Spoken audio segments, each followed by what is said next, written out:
And now for an in-depth analysis of President Moon Jae-in's Southeast Asia tour, we have Dr. Jung-yeop, Research Fellow for the Sejong Institute, with us again today. Thank you for making time for us for the second time this week. Thank you for having me today.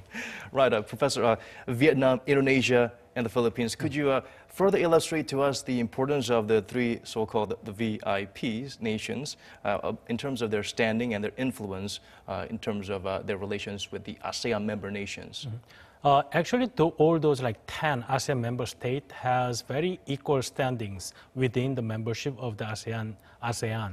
And Vietnam has very fast growing economy these days and also holds the chairmanship of the APEC summit this year. And Indonesia, which has the biggest economy and biggest population within the South Asian countries. So its influence, not by the design, but by reality, is huge among the member countries. And also this year, Indonesia invited President Moon's state visit.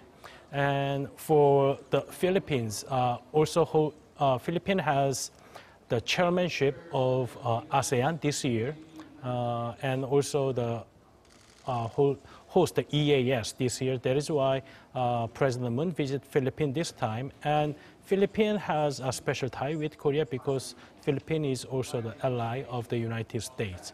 So there are a lot of ways that we can improve the relations with ASEAN through these countries. But the President Moon also mentioned that he's going to visit all 10 member states within his tenure.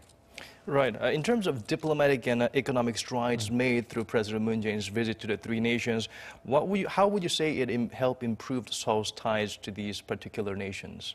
So far, South Korea's diplomatic ties have been focusing on the so-called four big countries, U.S., China, Russia, and Japan, because of our security situation. Diversification wasn't an option for us back then. Right. So now the President Moon's new southern policy aims to expand our diplomatic horizon over the Northeast Asia. But as we know that those ASEAN countries' relevance on our security matter is less important than those four major countries. So President Moon actually approached ASEAN through like people-centered approach.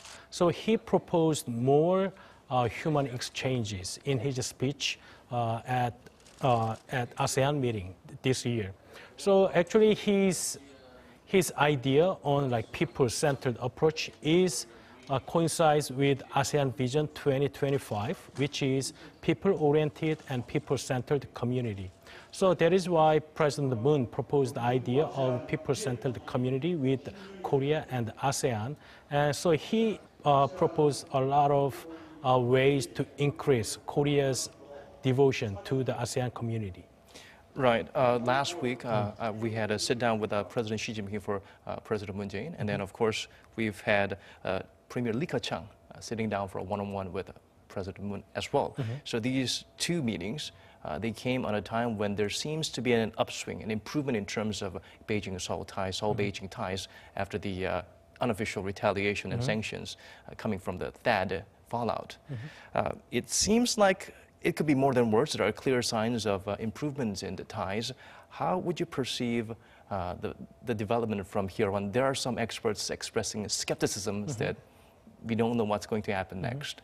Yeah, they are all true that we should not be too optimistic because of the agreement we reached at the end of October between Korea and China, because it didn't solve the issue, but the two governments agreed to reach the agreement to patch up the worsened relations between the countries caused by the THAAD deployment in Korea.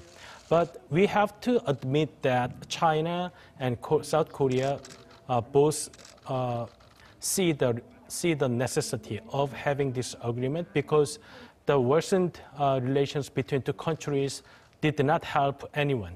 So even though this is just a patch-up agreement between two countries, but this is the good signal that two countries have worked together to enhance their relations after over a year harsh relations between two countries. So even though we should not be too optimistic, but I think this is the way forward between two countries after bitter relations over the year.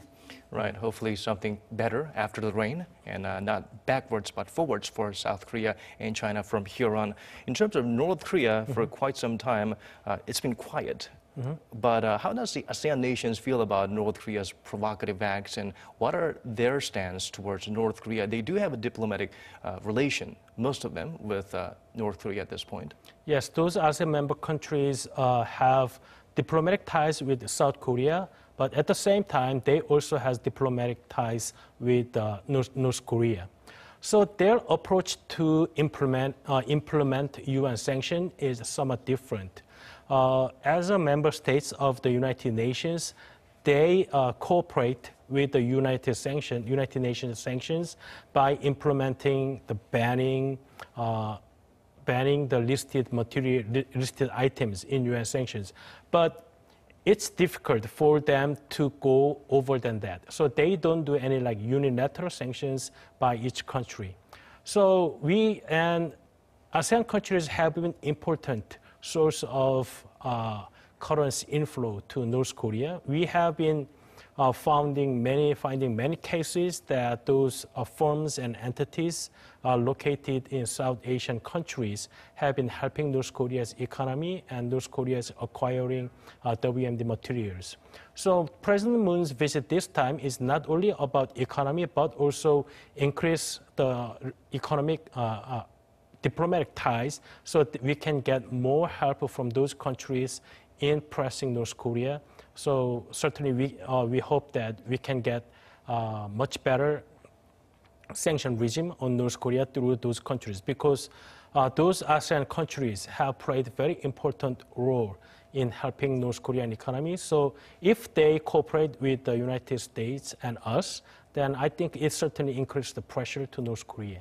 We've already shown them that we have much more to offer to them from here on. And certainly these are very solid baby steps towards evoking greater coordination in dealing with North Korea from the Southeast Asian nations by President Moon's visit this time.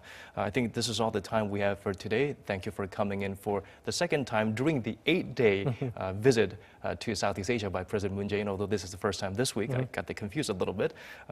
We appreciate your insight as always, Dr. Jung-yeop. We hope to have you here back again sometime soon. Thank you so much.